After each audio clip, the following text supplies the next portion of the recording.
Welcome to It's All Your Fault on True Story FM, the one and only podcast dedicated to helping you identify and deal with the most challenging human interactions, those involving high conflict situations and the people involved in them. I'm Megan Hunter, and I'm here with my co-host, Bill Eddy. Hi, everybody. We are the co-founders of the High Conflict Institute, where we focus on training, consulting, coaching, classes, educational programs, and methods, all to do with high conflict.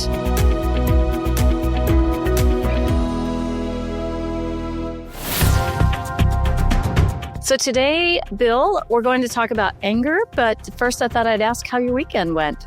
It went fine. I actually spent a lot of time researching bullying for a new program I'm going to be giving to probably 300 mental health professionals on dealing with child bullies and adult bullies. And so that was for me, that was fun because I read a lot of research, and some of the more recent stuff is very, very interesting, especially about online cyberbullying, etc. So it goes with my book, Our New World of Adult Bullies. But child bullies are still there. Yep. And they're online. Yeah, interesting.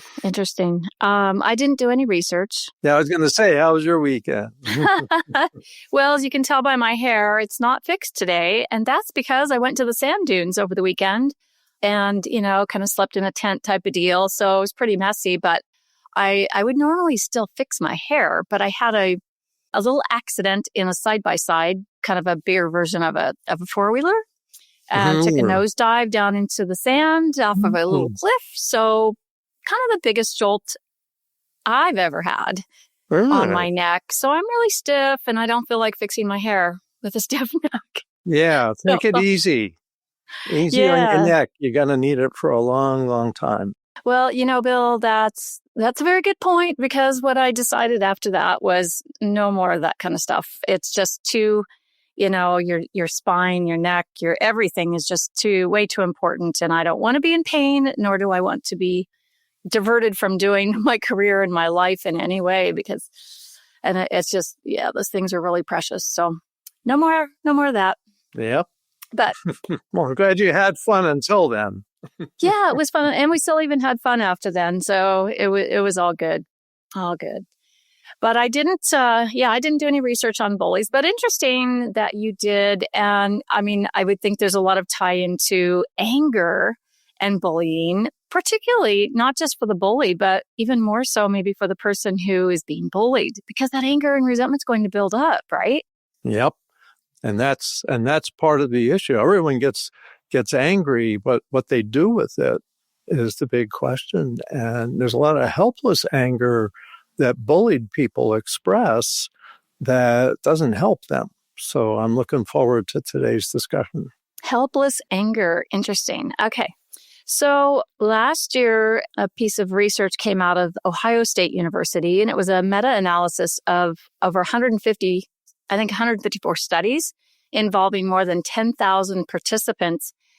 They were, kind of looking at the myths that when you get angry, if you will just vent about it, scream into your pillow, hit your pillow, scream into the wind, all of those things, that will feel better after those. They found that maybe that's not really the case. And that what really works to reduce anger is to lower your physiological arousal. In other words, turn down the heat. Sounds simple. We all know it's not that simple. Activities that increased arousal overall had no effect on anger, and some activities made it worse, particularly jogging, which doesn't make any sense to me, right? Because I was thinking that, with dialectical behavior therapy, the right, left, getting the bilateral stimulation across between the two hemispheres of your brain. As you walk, you're doing right, left.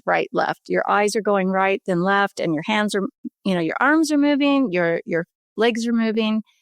And the result being you feel better, right? You feel calmer with both hemispheres connected. But so I would think that it would be the same with jogging. Oh. Are you surprised too?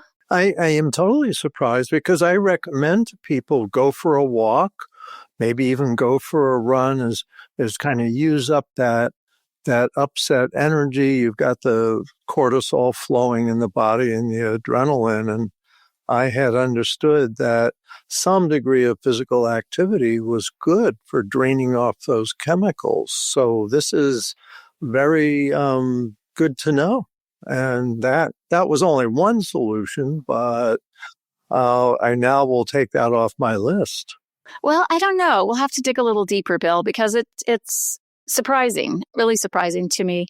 Because beyond draining off all the cortisol and that, I would just think that the physical movement and again, that left, right, back and forth should help someone feel calmer. And I've even recommended to people that if they're going to have a difficult conversation with someone, maybe it's easier and will go better if you take a walk together.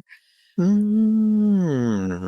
maybe taking a walk is different from jogging. Yeah, we'll have to do a deep dive. I actually already have some thoughts about that. Of course you do. So everyone experiences anger, obviously. In high conflict, though, there seems to be maybe a more intense anger all the way to rage. And we hear from many people who've said, look, I've dealt with someone that was in a very high conflict mode, and I feel like I saw the most intense anger that I've ever seen in my life, just to the level of seeing of thinking that they're seeing red. And then you hear from the other person and they say, I was so angry, I literally could see red. And that it goes so quickly, 0 to 60 in just no time at all. And that's kind of my question and my thinking, and why I thought it would be fun to talk about it this episode is, why do some people go 0 to 60 so quickly while others seem to, have a little slower ignition time and can really pull that back? Do all people with a high conflict personality have a rage and anger problem, or is it just some?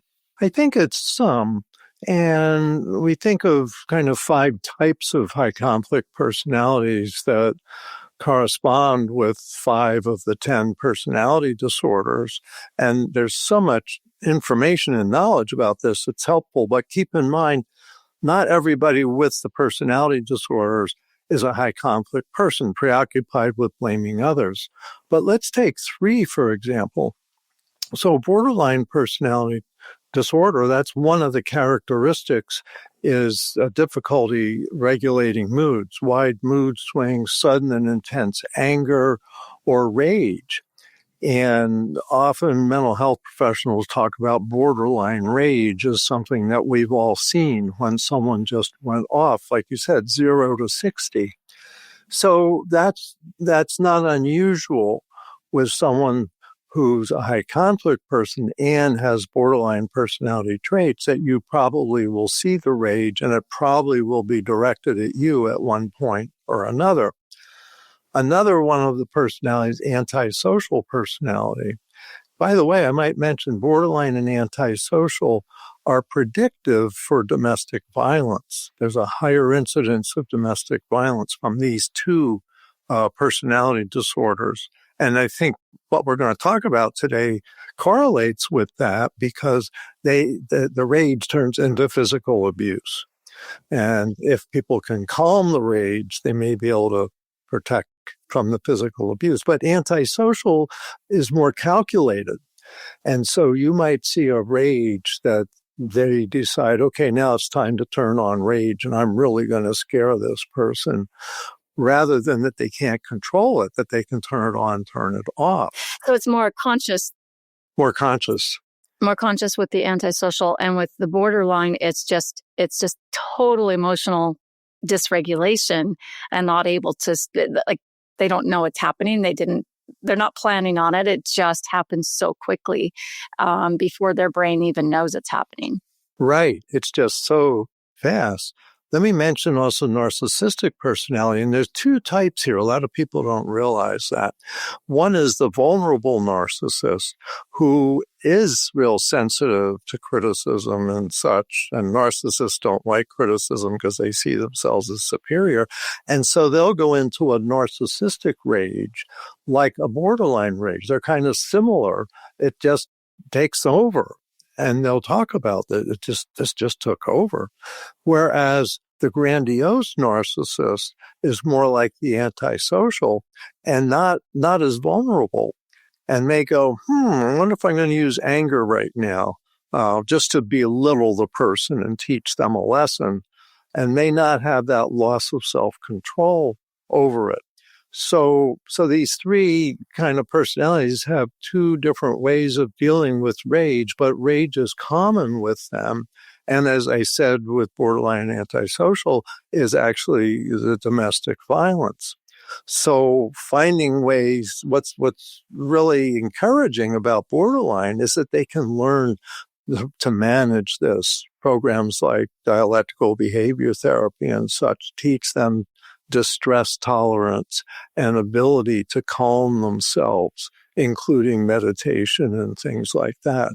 Antisocial are harder to learn as adults, but as adolescents, that's a really good time to teach. And some adolescents have changed behavior by learning dialectical behavior therapy methods. But these three seem to have more rage than most everybody else. Really interesting. I think that some believe that in high conflict, it's all unconsciously driven. The behaviors are very unconsciously driven. And I had someone in a class recently mention that it's easier for him to interact with people maybe that have an antisocial personality or traits, high conflict personality than it is with borderline, because he posited that with borderline, you're not dealing with reality, and antisocial you are. So is that true? Well, to some extent. In other words, often the approach with antisocials is to tell them there's a consequence for what you're doing now. You're going to go to jail, or you're going to lose this job, or something like that. And they may go, calculation, recalculating, not going to do that. Whereas someone in a borderline rage, you could say, if you do this, you're going to lose your marriage. And it's like they can't process it because the emotions have taken over so much. And what's an interesting thing when you're ready for it is some stuff about the brain, about the amygdala and the prefrontal cortex, where with, say, borderline, the amygdala thinks your life is in danger and you have to fight to defend yourself. And the prefrontal cortex isn't calming down your amygdala. Whereas what's interesting is with antisocial, the prefrontal cortex and the amygdala are almost reversed. So they can do a lot of calculating what I'm going to do with my emotions right now. And that can be so manipulative because people go, oh, this poor person. So they're burst into tears, or they're really angry or whatever. And this is a much more calculated approach for them. Interesting. So the prefrontal cortex is what tells the amygdala to slow down. Yes, and actually a very interesting thing is that's most of what adolescence is about, is learning what's a crisis and what's not. Because the amygdala goes, oh my God, it's a crisis. Your girlfriend didn't call you back. It's already been 10 minutes. And your prefrontal cortex says, it's only been 10 minutes, and you're going to see her in an hour somewhere or whatever, or you're going to have a few more girlfriends, so you're going to survive, not to worry. And it's like the prefrontal cortex can tell the amygdala to stop sending out all those cortisol chemicals and adrenaline chemicals. And that's why they say the adolescent brain isn't really fully developed till the mid-20s. And that's a lot of what it's doing. That prefrontal. Yeah, is saying what's a crisis and what's not a crisis. Whereas by 15, you're really trying to figure that out. So with borderline and those intense rages, that prefrontal cortex it's there. It's not that it's missing. It's just not strong enough to override the amygdala response. I think that's a lot of what it is. And they talk about with borderline that a lot of borderline begins maybe around 18 months of, as an infant, when you start learning to manage your emotions. And for one reason or another, they don't learn that as well. And it's a lot about close relationships. So you might not see any of this rage and anger at the office. But when you live with this person, it's like, oh my goodness, here we go again. So it's that close relationship where you see this lack of self-restraint. Interesting, because here we go back to my PhD in reality television. One of the shows I've been watching for many years, and it's about couples. And one couple, the very first season, we saw just outrageous behavior directed toward her partner. And this was before they were just dating at that point.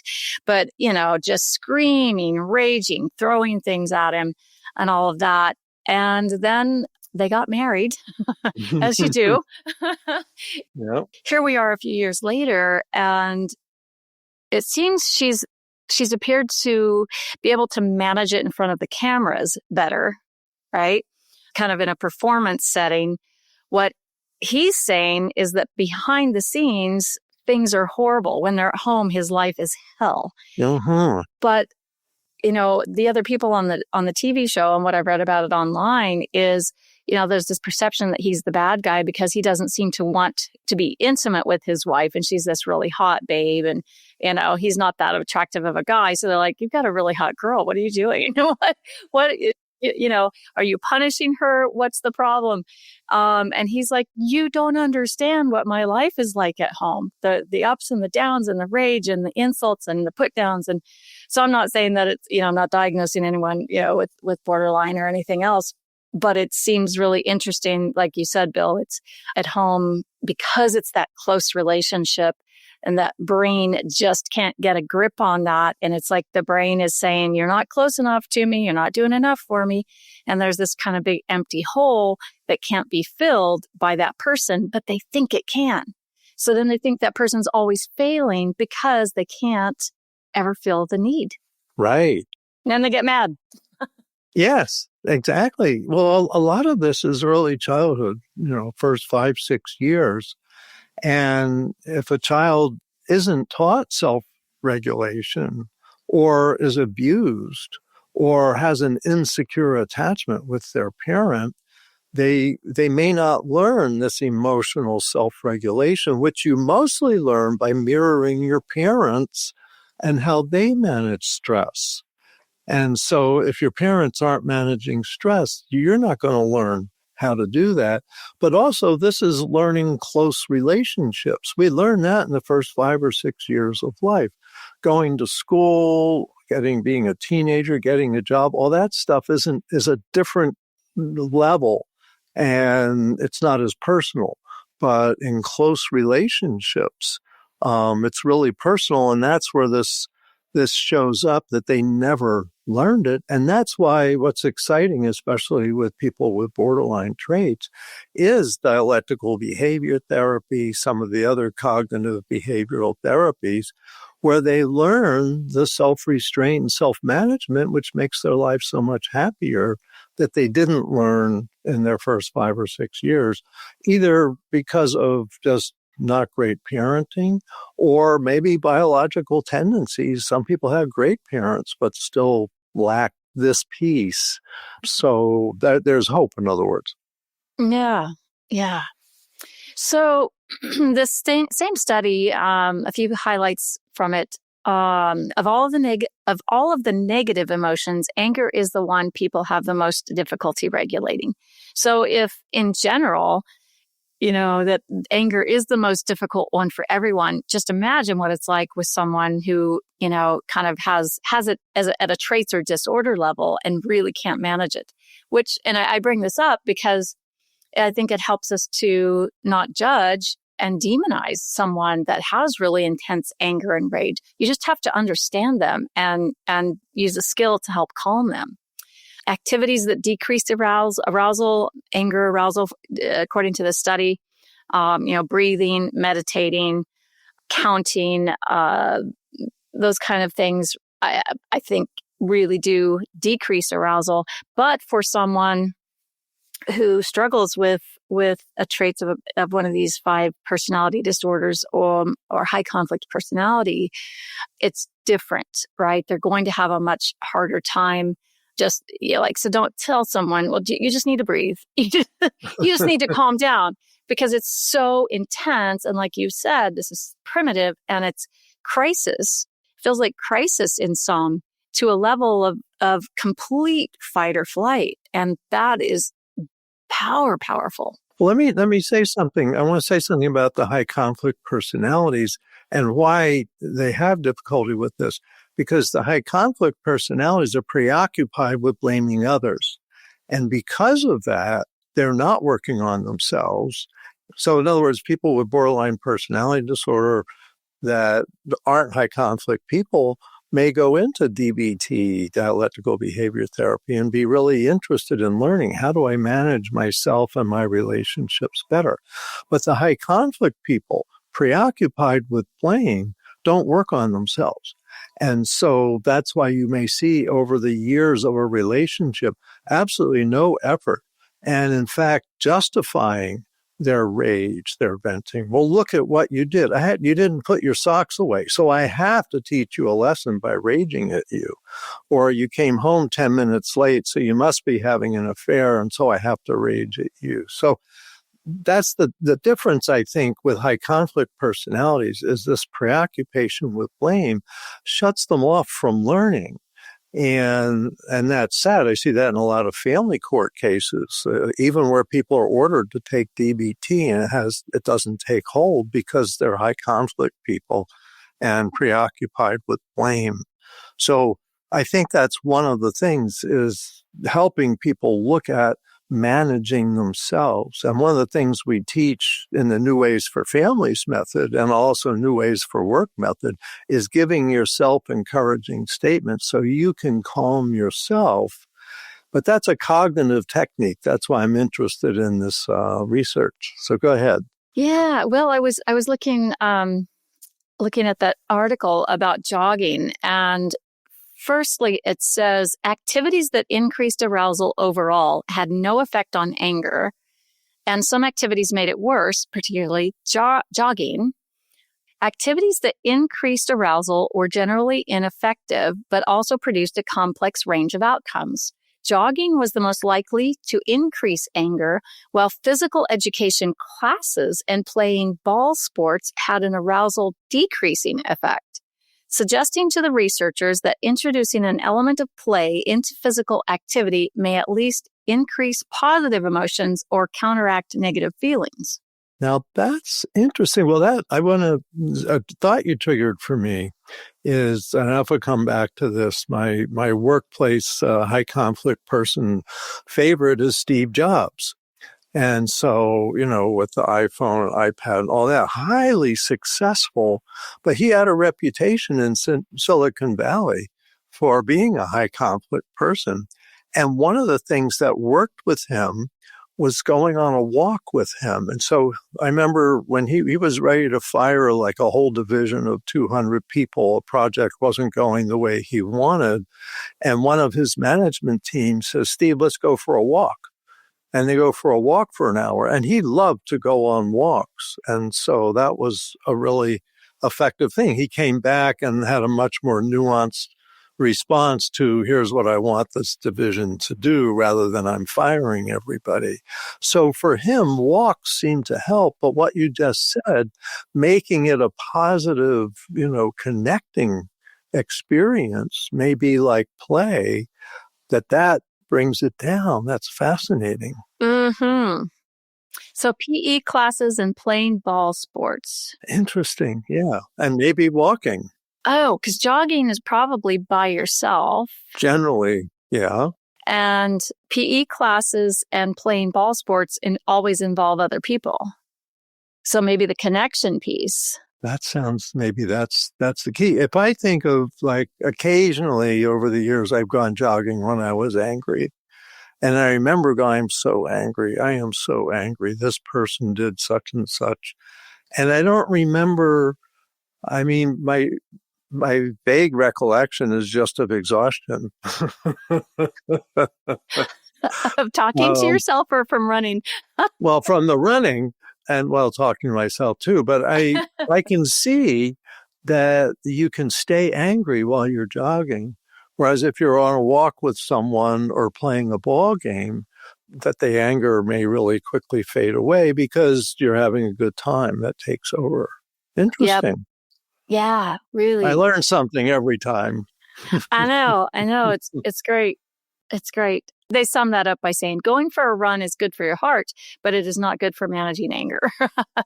And then they start the abstract with anger is an unpleasant emotion that most people want to get rid of. Some anger management activities focus on decreasing arousal, whereas others focus on increasing arousal. So the decreasing would be the deep breathing, mindfulness, meditation, whereas increasing is hitting a bag, jogging, cycling, that type of thing. Oh, and they mentioned cycling in there, which is also kind of an individual activity, even if you're biking with someone else, kind of like jogging. So it's like the connection maybe is the thing, which reminds me, I had a guy tell me this last week. He's had a lot of struggles with his spouse, argumentative and lots of anger. And so I've been working with him on connection skills and using ear statements. And I mentioned eye contact. So it's been about 6 months since he and I had worked together. And this last week, he said the thing that works the best for him is when his spouse is angry, he gives her eye contact. Really, he gets pretty close to her and looks into her eyes, and it calms her down. Mm-hmm. Maybe it's that connection. Almost immediately, even without an ear statement. Uh-huh. It's the connection. And to me, it says this is a person whose reactive brain is screaming and for what it craves, which is connection. And when you give someone eye contact, that is an absolute connection. And the brain must register that as so and responds in a positive way. Interesting. And in a way, this reinforces our ear statement method because when someone's really angry, you want to get angry back or get away. And ear statements are a calm way of connecting.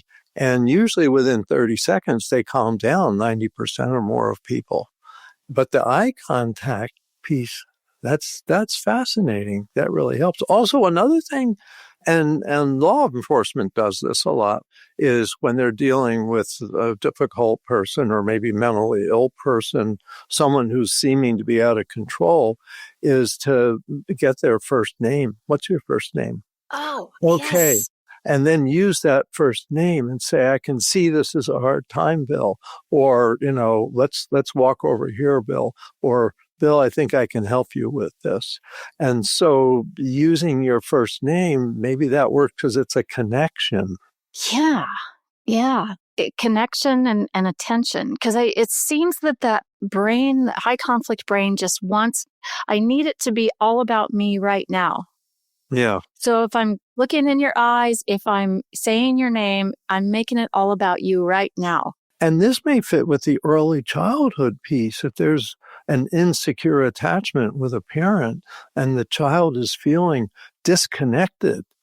And for kids, rage is one of the things you do when you're disconnected to get reconnected. And 3-year-olds punch their parents' knees. I want attention.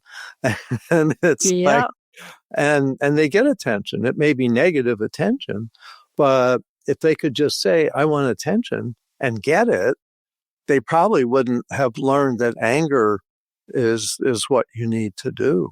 So it's fascinating stuff, but it's also important because I think the role models through the media, especially a lot of dramas and such, include outrageous anger.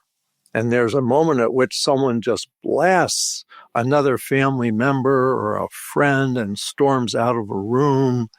And I remember I've had that happen in a couple mediations. And I thought, that's familiar. And remembering sitcoms, in the middle of the sitcom, they go into a rage and storm out of the room. And then by the end, they usually make up.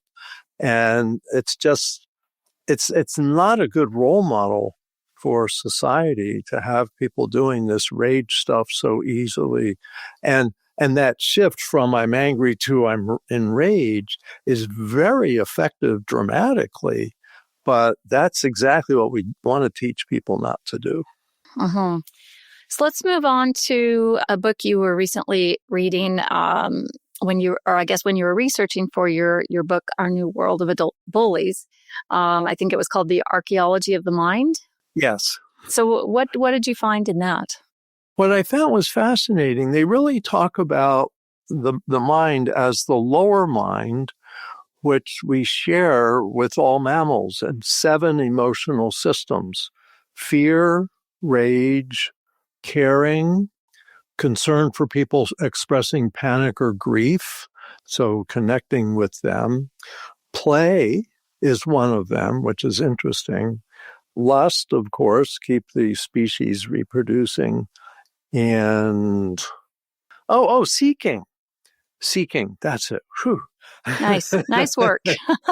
Couldn't have done that. But when you think about that, and you think about pets do all of these, you think about, cows, goats, pigs do all of these, and it helps them survive.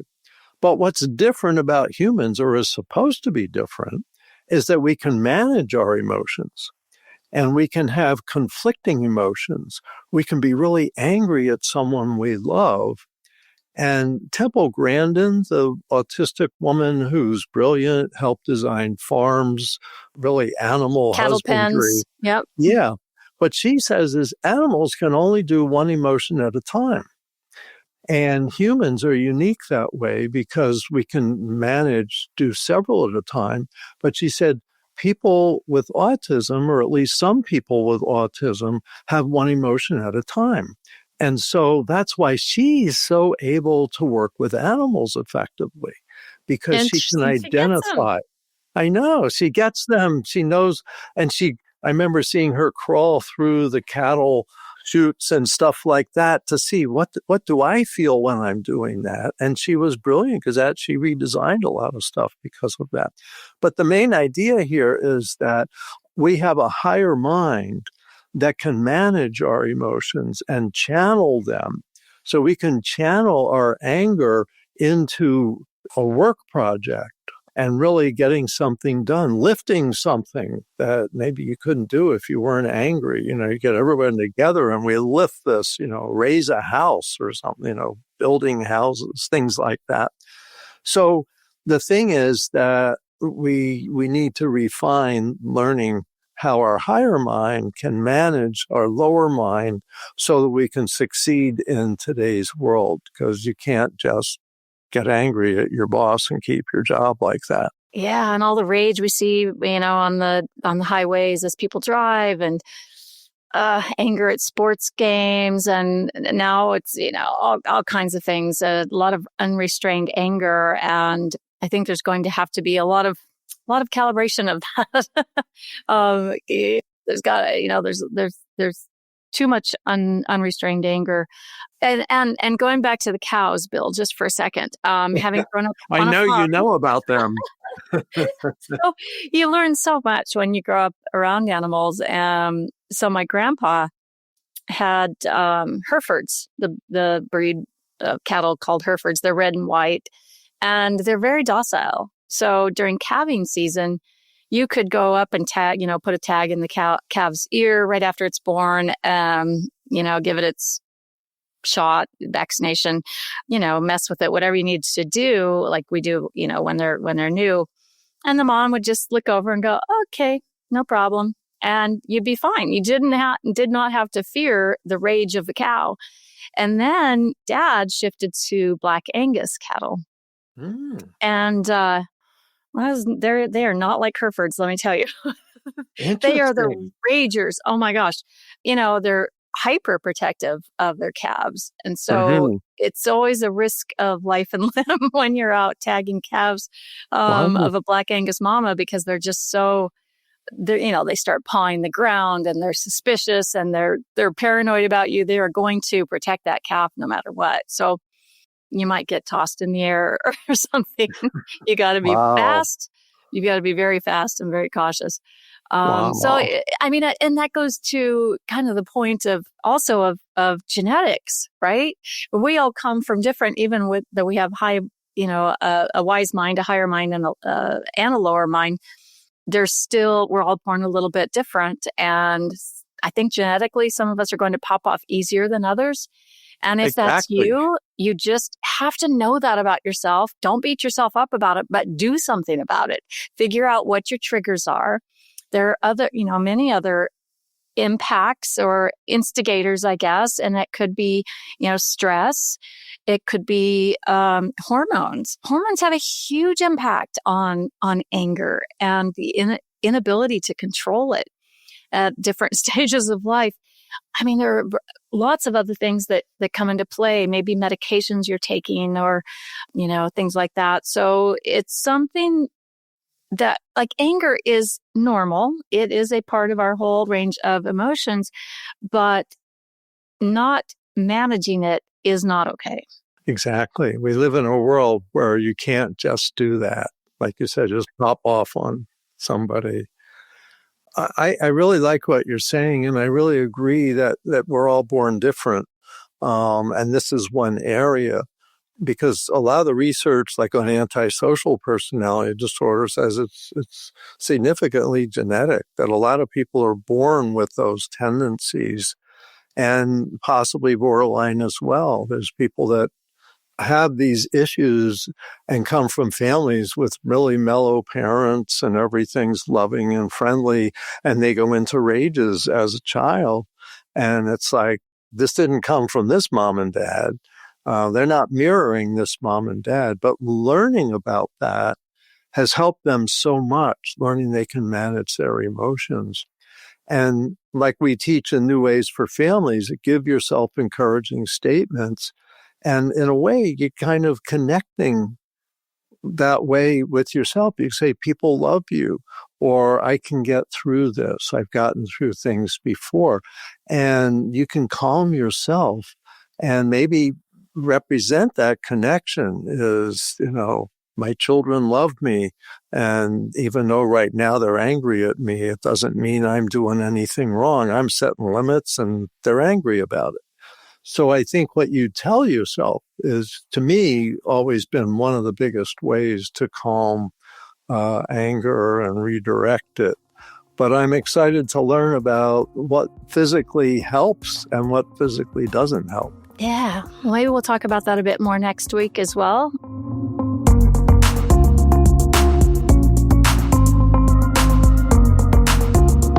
Next week, we'll be talking about some, family court divorce type issues and how to be assertive.